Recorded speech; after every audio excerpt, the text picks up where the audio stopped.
বিসমিল্লাহির রহমানির রহিম। আসসালামু আলাইকুম।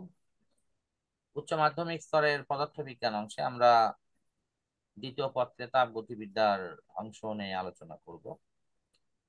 তো পূর্বে আমরা বেশ কিছু ক্লাস এই অধ্যায়ে করেছি। আজকে আমরা সৃজনশীল কিছু সমস্যা নিয়ে আলোচনা করব। তো প্রথমে আমরা উদ্দীপকে দেখতে পাচ্ছি যে এখানে একটু উদ্দীপক দিকে তোমাদের দৃষ্টি আকর্ষণ করছি। যে উদ্দীপকে কি আছে দেখো তো। একটা আছে যে 200 মিলিলিটার পানির তাপমাত্রা 40 ডিগ্রি আছে, সেই অবস্থায় এর সাথে 1 লিটার পানি যার তাপমাত্রা 15 ডিগ্রি এটা মিশানো হলো। মিশানোর পর কি হলো, তাপমাত্রা হয়ে গেল কত, 19.17। তার মানে 19.17 হলো মিশ্রণের তাপমাত্রা। এইটুকুতে কি বুঝতে পারছো আসলে আমি কি বুঝাতে চাচ্ছি? ফার্স্ট, 1 নম্বর হলো যে 200 মিলিলিটার পানি নিয়েছি যার তাপমাত্রা 40 ডিগ্রি সেলসিয়াস, তার মধ্যে অপেক্ষাকৃত ঠান্ডা পানি মিশালাম যার তাপমাত্রা 15 ডিগ্রি সেলসিয়াস। মিশানোর ফলে কি হবে, ঠান্ডা পানি তাপ গ্রহণ করবে আর গরম পানি তাপ হারাবে। এটা না, বলতো? হ্যাঁ তাহলে সেটি যদি হয়, তাহলে মিশ্রণের তাপমাত্রাটা কি হবে, কম তাপমাত্রার চেয়ে বেশি আর বেশি তাপমাত্রার চেয়ে কম। এটা মাঝামাঝি হবে না? হ্যাঁ স্যার। সবাই কি বুঝতে পারছো আমার কথা? মনে করো তুমি এক খণ্ড লোহাকে গরম করে নিয়ে এসে পানির মধ্যে মিশিয়ে দিলে। পানির তাপমাত্রা ছিল 20 ডিগ্রি সেলসিয়াস, লোহার তাপমাত্রা প্রায় 100 ডিগ্রি সেলসিয়াস, এটাকে গরম করে নিয়ে যাচ্ছ। তাহলে এই লোহাকে যখনই পানির মধ্যে ছেড়ে দিবা, তখন লোহা কি করবে, তাপ গ্রহণ করবে, আর পানি কি করবে, তাপ ছেড়ে দেবে। এর ফলশ্রুতিতে কি হবে, লোহা ঠান্ডা হয়ে যাবে, কিন্তু পানি কি ঠান্ডা হবে?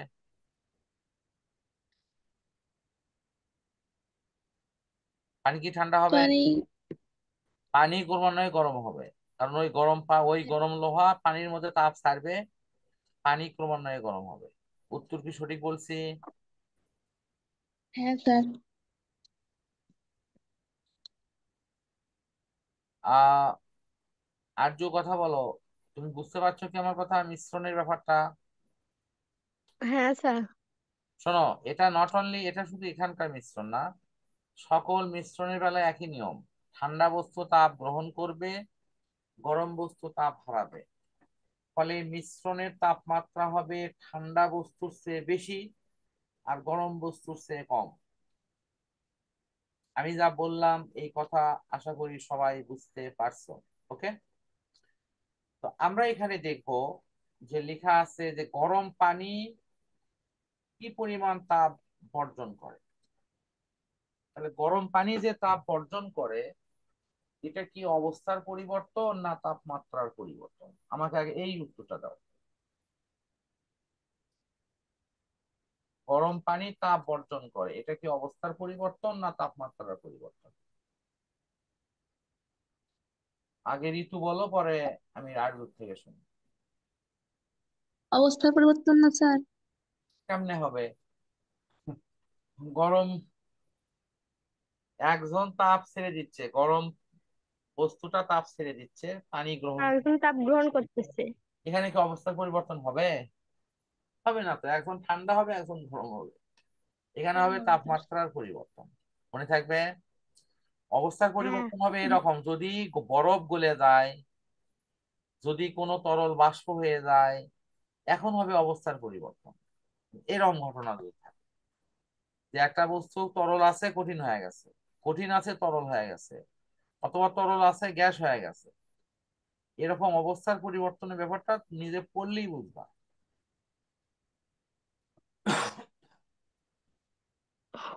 তাহলে এখন একটু মনে করে দেই, এটা আরজুর কি জানা আছে কিনা একটু প্লিজ বলবা আমাকে। আহ এটা ঋতুর শেখা আছে তো, আশা করি যে অবস্থার তাপমাত্রার পরিবর্তন হলে এই সূত্র হয়, এটা জানো কিনা? Q is equal to M S del theta. Ritu? না স্যার, পড়িনি তো। না তুমি পড়োনি, ঋতু মনে হয়, ঋতুর তো জানা থাকার কথা। হ্যাঁ স্যার, পড়ছি আমি ওটা। আচ্ছা, তাহলে আরজু তুমি শুধু একটু কষ্ট করে লিখে নাও প্লিজ। সেখানে লিখবা হলো কোনো বস্তু তাপ গ্রহণের পর যদি অবস্থার পরিবর্তন না হয়।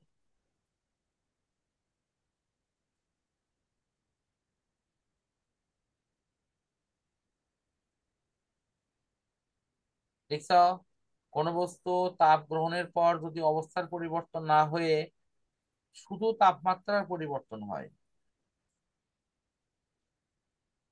শুধু তাপমাত্রার পরিবর্তন হয়, তাহলে গৃহীত তাপ অথবা বর্জিত তাপ কিউ সমান, গৃহীত তাপ অথবা বর্জিত তাপ কিউ সমান।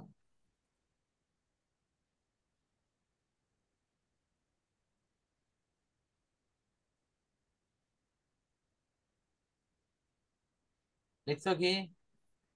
গৃহীত তাপ অথবা হ্যাঁ স্যার। বর্জিত তাপ Q is equal to M S del theta, ওই সূত্রটাই লেখো, Q is equal to M S del theta.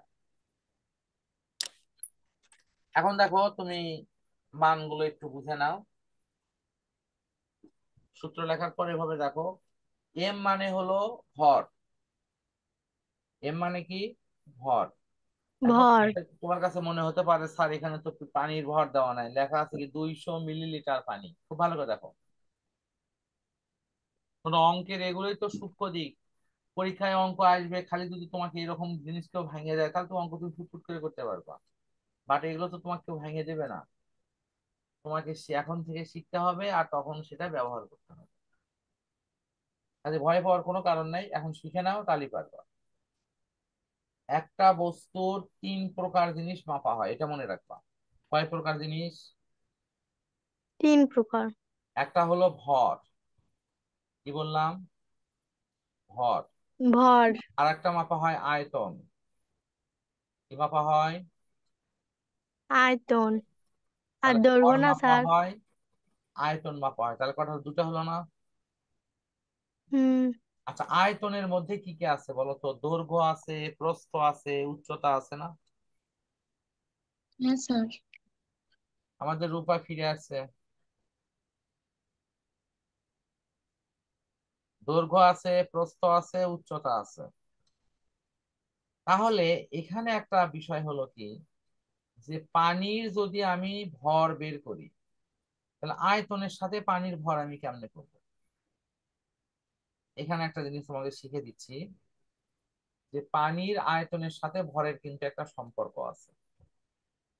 এটা হলো, যদিও তোমাদের এটা বলা থাকবে না যে কত ডিগ্রির পানি, বাট আমি এটা একটু মেনশন করে দিচ্ছি, যে পানিকে যদি 1 মিলিলিটার নেওয়া হয় তাহলে তার ভর হয় 1 গ্রাম। তাহলে 200 মিলিলিটার নিলে তার ভর হবে কত? 200 গ্রাম। কত হবে? 200 গ্রাম, এটা মনে 200 রাখবে। গ্রাম। তার মানে প্রতি মিলিলিটার পানিতে হবে হলো 1 গ্রাম। এই মিলিলিটারের কিন্তু আরেকটা নাম আছে, সেই নামটা হলো সিসি। তোমরা নিশ্চয়ই অনেক পানির পাত্রের গায়ে লেখা দেখছো, 100 সিসি পানি, 50 সিসি পানি, দেখো নি এরকম? কি রূপা হ্যাঁ। দেখছো?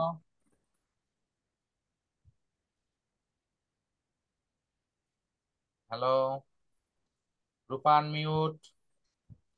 পানির কোনো পাত্রের গায়ে কি এরকম লেখা দেখছো, 50 সিসি, 100 সিসি লেখা আছে? 10 সিসি। তোমরা যে ঔষধ খাও না, সে ঔষধ খাওয়ার সময় ঔষধের উপরে অনেক সময় কোম্পানিরা একটা সাদা কর্ক দেয় না আলাদা? তোমরা সেখানে লেখা দেখো, এরকম লেখা আছে, মিলিলিটার আছে অথবা সিসি লেখা আছে, এই দুটোর যে কোনো একটা লেখা থাকে। সুতরাং ওখানে মিলিলিটারও যা, সিসিও তাই। সিসি এর পুরো অর্থ হলো সেন্টিমিটার কিউব, আর সেন্টিমিটার কিউব আর মিলিলিটার সেম জিনিস। সবার কাছে কি এটি ক্লিয়ার? হ্যাঁ জি স্যার। স্যার। আচ্ছা, এখন এখানে কথা হলো 0.2 কেজি কেন লেখা হলো? কেউ কি বলতে পারো এটা 0.2 কেজি কেন হলো? বুঝতে পারছো কি 0.2 কেজি কোথায় লেখা আছে? সাইড নোটে দেখো। হ্যাঁ স্যার, হ্যাঁ, আমি একটু। ওটা মিলিতে ইয়েস, ইয়েস, ইয়েস। কেজি করতে। রূপা, তোমার মূল্যবান কথা আমরা শুনতে পাচ্ছি না, একটু কিছু বলো। কি বলবো স্যার? ওমা, তোমার বিড়াল কি রাত্রে খাওয়া দাওয়া করেছে? হ্যাঁ স্যার। আচ্ছা, আলহামদুলিল্লাহ। তোমাকে আমরা বিড়ালের আম্মু বানাতে চাচ্ছি। তোমার এটা হলো 200 মিলিলিটার, মানে 200 গ্রাম। 200 গ্রাম। সেই 200 মিলিলিটার থেকে 200 গ্রাম যখন হলো, এই গ্রামকে কেজি করার জন্য আমাদের 1000 দিয়ে ভাগ করতে হবে। দেখো, 1000 দিয়ে ভাগ করলে নিশ্চয়ই 0.2 আসবে। সবাই একটু মতামত দাও, তোমরা আসলে এখন ক্লিয়ার কিনা, একদম পরিষ্কার? হ্যাঁ স্যার। তাহলে আমি হ্যাঁ এতক্ষণ স্যার। ধরে যা শিখালাম, একটু প্লিজ দেখো। একটা হলো মিলিলিটার, এটা এমএল। সেইটা যে জিনিস, এই সিসি সেই একই জিনিস। সি, তারপরে ডট দিয়ে সি। আর ঠিক একই যদি গ্রাম প্রকাশ করি তাহলে ওটা গ্রামে প্রকাশ হবে। মানে আমরা এটা করিচ্ছি আয়তন, এই সিসি এবং মিলিলিটার এটা হলো আয়তন। ওই আয়তনটা ভরে প্রকাশ করলে গ্রাম হবে। আর গ্রামকে কেজি করতে গেলে 1000 দিয়ে ভাগ হয়েছে। আশা করি এখানকার পুরো বেসিক এর যে প্রথম অংশ সেটা তোমাদের জন্য এখন ক্লিয়ার হলো। এখন পরে দেখো, এস ইজিক্যাল টু 4200 জুল, এটা মুখস্থ রাখা লাগবে। এখানে দুটা মান তোমাদের মুখস্থ করে দিচ্ছি। বরফেরটা হলো 2100 জুল। কত বললাম? বরফেরটা 2100 জুল, পানিরটা হলো 4200 জুল। মনে থাকবে? হ্যাঁ বরফের স্যার। মান কত? 2100, পানিরটা হলো 2100, 4200। 4200। পানির উচ্চ আপেক্ষিক তাপ থাকার ফলে আমাদের কিন্তু অনেক সমস্যা সমাধান হয়েছে। কি কি সমস্যা সমাধান হয়েছে? মনে করো, কেউ যদি পানির খুব কাছাকাছি বসবাস করে, যেমন কক্সবাজার, চট্টগ্রাম, আহ তারপরে মংলা, খুলনা, সুন্দরবন, এই এলাকাগুলোতে কি আছে? সাগর খুব কাছাকাছি না? কথা বলো। হ্যাঁ স্যার। সাগর কাছাকাছি থাকার কিছু সুবিধা আছে। সুবিধাটা হলো, সেই এলাকা সহজে গরমও হয় না, আবার সেই এলাকা খুব সহজে বেশি ঠান্ডাও হয় না। কেন গরম হয় না বেশি? কারণ দিনের বেলায় প্রচুর পরিমাণে পানি তাপ শোষণ করে। কারণ 4200 যে লেখা আছে, এই 4200 জুল/কেজি/ক্যালভিন, এটার অর্থ হচ্ছে যে মাত্র 1 কেজি ভরের পানি যদি 1 ক্যালভিন তাপমাত্রা পরিবর্তন করতে হয়, তাহলে তার তাপমাত্রা তারপর সে তাপ 4200 জুল সে তাপ গ্রহণ করে। এটা কিন্তু অনেক বড়। এই জন্য পানি অনেক বেশি তাপ গ্রহণ করে কিন্তু উত্তপ্ত হয় কম। অন্যদিকে পানির পরিবর্তে যদি কেরোসিন ব্যবহার করতে, যে একটা পাত্রে পানি নিয়ে তুমি তাপ দিচ্ছ, দেখা যাচ্ছে লাগিচ্ছে 10 মিনিট বলক উঠতে, কিন্তু কেরোসিন তেল দিলে লাগবে মাত্র হয়তো 2 থেকে 3 মিনিট। কারণ কেরোসিন তেলের আপেক্ষিক তাপ কম, এটা বেশি পরিমাণে তাপ গ্রহণ করে বেশি বেশি উত্তপ্ত হবে। কিন্তু আপেক্ষিক তাপ বেশি হওয়ায় পানিও তাপ বেশি গ্রহণ করবে, কিন্তু উত্তপ্ত হবে কম। ফলে সমুদ্র তীরবর্তী এলাকায় দিনের বেলায় প্রচুর গরম হয়। উম, মানে তোমার যেগুলো স্থলভাগ থাকে, কিন্তু জলভাগ অত বেশি গরম হয় না। এই জন্য ওখানে কিন্তু আবহাওয়া খুব ভালো থাকে। এবং মানুষ মানুষ কি করে, বিভিন্ন যে ভ্রমণ আছে এই ভ্রমণগুলো সবাই সমুদ্রের কাছে কিন্তু করতে চায়। তাহলে পানির উচ্চ আপেক্ষিক তাপ থাকার সুবিধা হলো যে পানি অনেক বেশি তাপ শোষণ করে, কিন্তু উত্তপ্ত হয় কম। আশা করি এই পানির আপেক্ষিক তাপ নিয়ে কিছু যে বেসিক, সেটাও তোমাদের শেখা হলো।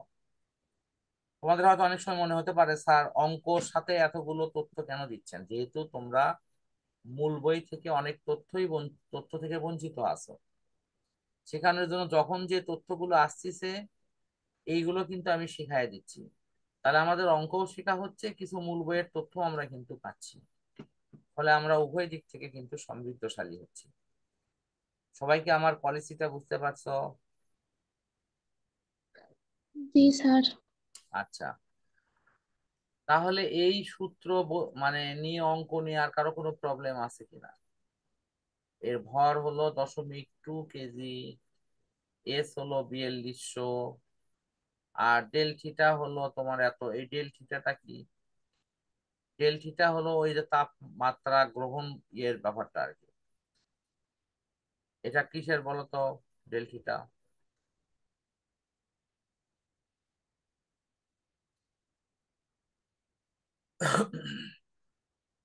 এই ডেল থিটা কিসের? তা ভুলে গেছো? 40 ডিগ্রি তাপমাত্রা ছিল, তার তাপমাত্রা কমে হয়েছে 19.17। কারণ এটা হলো মিশ্রণের তাপমাত্রা। মিশ্রণের তাপমাত্রা সবসময় গরম বস্তু চাইতে কম হয়। গরম বস্তুর তাপমাত্রা কত? 40 ডিগ্রি সেলসিয়াস। মিশ্রণের তাপমাত্রা কত? 19.17। তাহলে অলওয়েজ এটার থেকে এটা বিয়োগ যাবে। ক্লিয়ার কি?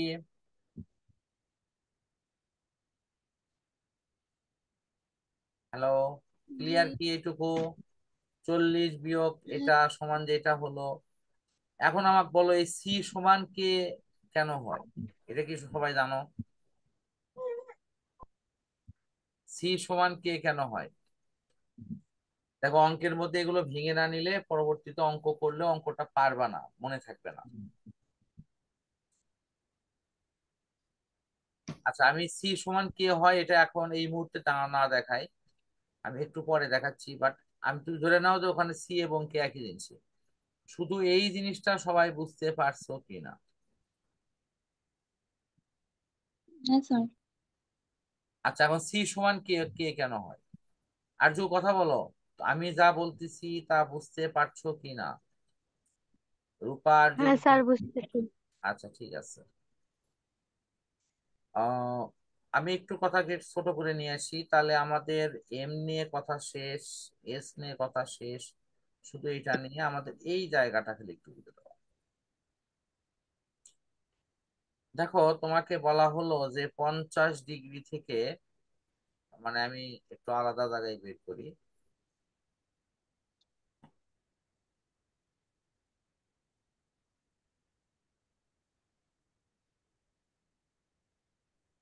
তোমাদেরকে বলা হলো যে কোন বস্তুর তাপমাত্রা 50 ডিগ্রি, আবার ঠান্ডা করার পর পাওয়া গেছে কত? 30 ডিগ্রি।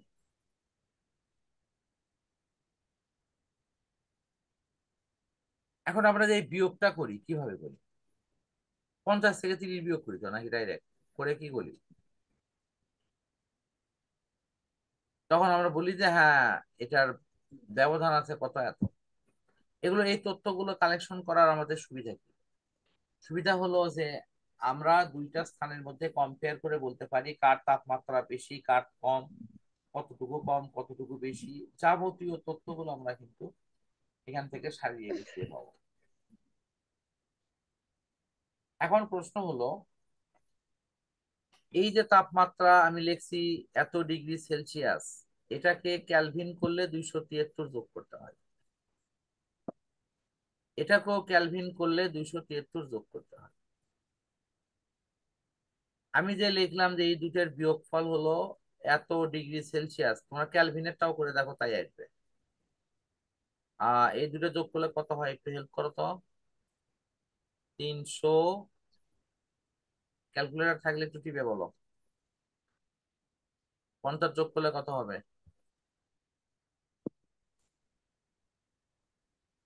300 কত, পারছিস না? 323, 33, 323 হবে। 23, আর এটাতে যদি 50 273 যোগ করো তাহলে কত হবে? 303 হবে। এখন যদি তোমাকে বিয়োগ করতে বলা হয়, দেখো তো এই বিয়োগ ফল কত হয়।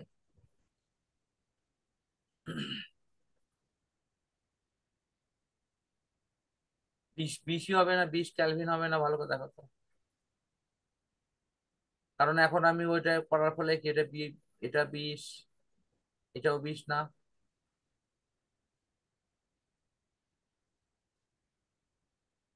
একটু দেখো।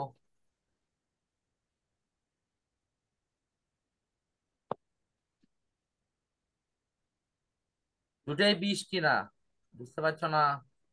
এটা 50 ডিগ্রি থেকে 30 ডিগ্রি বিয়োগ দিছি, তাহলে 20 ডিগ্রি না? আর এখানে 323 থেকে 303 বিয়োগ দিছি, তাহলে এটাও কি 20 না? এটা হলো সেলসিয়াস, এটা হলো ক্যালভিন। সবাই কি বুঝছো? হ্যাঁ স্যার। তাহলে আমি শুধু বুঝাতে চাচ্ছি, এই ক্যালভিন করার পরেও আমার বিয়োগফল কিন্তু উভয় ক্ষেত্রে একই হয়েছে। এই জন্য বিয়োগের ক্ষেত্রে আমরা এই সেলসিয়াসকে ডাইরেক্ট ক্যালভিন লিখতে পারি, যখন টনের এর সমান ছিল। অর্থাৎ সেলসিয়াসের বেলায় বিয়োগ চিহ্ন যদি থাকে তাহলে ওটা ডাইরেক্ট ক্যালভিন লেখা যাবে, কোনো সমস্যা নেই। ক্লিয়ার বুঝছো কি? প্লিজ একটু মতামত দাও, ক্লিয়ার বুঝছো কিনা। হ্যাঁ স্যার, বুঝছি। আচ্ছা ঠিক আছে, আমার মনে হয় আমরা এই অংশটা ক্লোজ করে যাচ্ছি। রূপা, ঋতু, তোমরা বুঝতে পারছো? হ্যাঁ স্যার। তাহলে আমি আবার ওই নোটের ওই স্থানে নিয়ে যাই তোমাদেরকে। আহ এটা এখন মনে হয় এখানকার এই নোটের যাবতীয় অংশ আমি তোমার দেখানো সহজ। এম কি সেটা দেখাইছি, এস কি সেটা দেখাইছি, ডেল্টিটা কি সেইটাও বিস্তারিত দেখাইছি, খালি মান বসান। তোমরা অঙ্ক করার সময় এই যে ভিতরে যে কেজি আছে, এগুলো কোনো একক লেখা লাগবে না, নর্মালি শুধু 0.2 গুণন 4200 গুণন এরকম ভাবে সম্পর্কতে অঙ্ক করবে, কোনো একক লিখতে হবে না। একক যদি লিখতে হয় শুধু এককটা এখানে লিখবে, এই যে এখানে।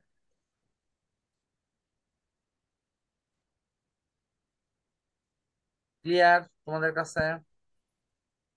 হ্যাঁ স্যার। আজকের আমরা মোটামুটি শেষ দিকে চলে আসছি। এখন শুধুমাত্র ঘ নম্বর অঙ্কটা বুঝাই দিই, তাহলে মোটামুটি ওইদিকে দুইটা এইদিকে একটা, তিনটা সৃজনশীল হয়ে যাবে। একটু ঘ নম্বরটা দেখে নাও। দেখো ঘ নম্বরে আমাকে কি চাইছে, এনট্রপির পরিস্থিতি গাণিতিক ব্যাখ্যা। তাহলে আমরা এনট্রপির পরিস্থিতির কি গাণিতিক ব্যাখ্যা দেব? তাহলে এনট্রপির পরিবর্তন হচ্ছে কিনা, হলে সেক্ষেত্রে কিভাবে হলো, তার কি কি পরিবর্তন এনট্রপির আসছে, আমরা এটা বের করে দিই। ফার্স্ট ক্ষেত্রে দেখো গরম পানির ক্ষেত্রে, তাহলে গরম পানির তাপমাত্রা কত? 40। তোমরা দেখো 40 ডিগ্রিটাকে ক্যালভিন করা হয়েছে, আমি যেটা একটু আগে শিখালাম তোমাদের। দেখো তাপমাত্রা কিন্তু ক্যালভিন করা হয়েছে, মিলছে কি? হ্যাঁ স্যার। ঠিক তেমনি পানির আপেক্ষিক তাপ 4200 লেখায় আছে, পরেরটা তাপমাত্রা 273 যোগ করার পর যা হয় সেটাই করা হয়েছে, এই যে এটা। তাহলে এটা হলো সূত্র, মানে ঠিক এই সূত্রটা লিখে নাও এই কন্ডিশনের উপর আমি এতক্ষণ ধরে যা বুঝাইছি। এই সিস্টেমে যদি কোনো কিছুর মানে এন্ট্রপির পরিবর্তন পরীক্ষায় আসে, তাহলে তোমরা এভাবে লিখবা, এম এস এরকম ভাবে লিখবা, এবং সেইটাকে পরবর্তীতে লন দিয়ে লেখা যায়, খালি মান বসাই দিলে ডাইরেক্ট মান আসে। আর এখানে কোনো জটিলতা নেই। তা এটা হলো প্রথমটার জন্য। গরম পানির জন্য যদি এই 40 ডিগ্রি ধরেই কাজ করি, তাহলে ঠান্ডা বস্তুর জন্য কত ধরে করতে হবে? এটা। তাহলে সেক্ষেত্রে এন্ট্রপির পরিবর্তন কত হবে? ওইটা যোগ বিয়োগ করে দিলি অঙ্ক, এখানকার অঙ্ক ক্লিয়ার।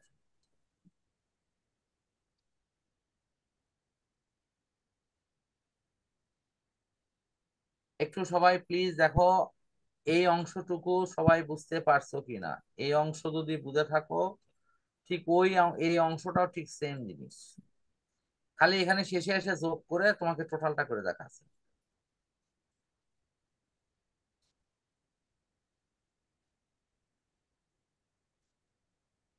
সবাই কি এই অংশ বুঝতে পারছো?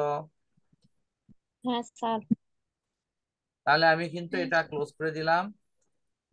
এরপরেও তোমাদের প্রতি আহ্বান জানাচ্ছি, যারা পরে দিকে হয়তো ক্লাসগুলো দেখতেছো, এই এনট্রপির পরিবর্তন বা এই সূত্র নিয়ে অনেকেরই প্রবলেম হতে পারে।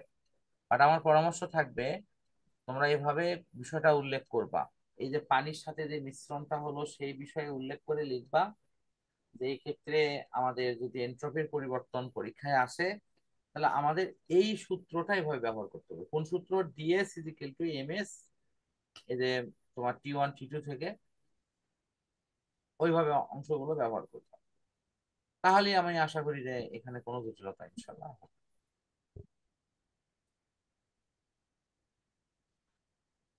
তাহলে আজকে কি আমরা এই পর্যন্তই রাখবো? প্লিজ যদি কারো কোনো প্রশ্ন থাকে করতে পারো। আর যে কোনো প্রশ্ন আছে? এই যে শেষে যে পরিবর্তন গুলো পর্যন্ত করা হলো, এই পর্যন্ত কোনো প্রশ্ন আছে? যদি না স্যার। হ্যাঁ, অ্যাট এ গ্লান্স যদি দেখো, ঠান্ডা পানির বেলায় পরিবর্তন, তার মান বের হয়েছে। গরম পানির বেলায় পরিবর্তন, তার মান বের হয়েছে। পরে খালি এই দুটো যোগ করে নেওয়া আছে, আর আর কোনো পরিবর্তন নেই।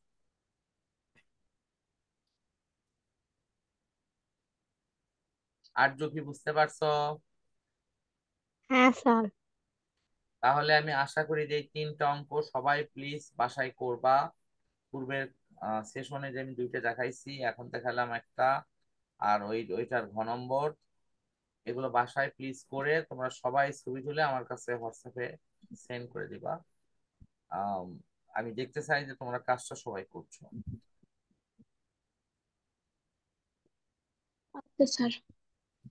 তাহলে আজকে আমরা এ পর্যন্তই রাখি। আর কারো কোনো প্রশ্ন যদি না থাকে, তাহলে আমরা ছুটি নিই। আল্লাহ হাফিজ। আসসালামু আলাইকুম স্যার। ওয়ালাইকুম আসসালাম রহমতুল্লাহ।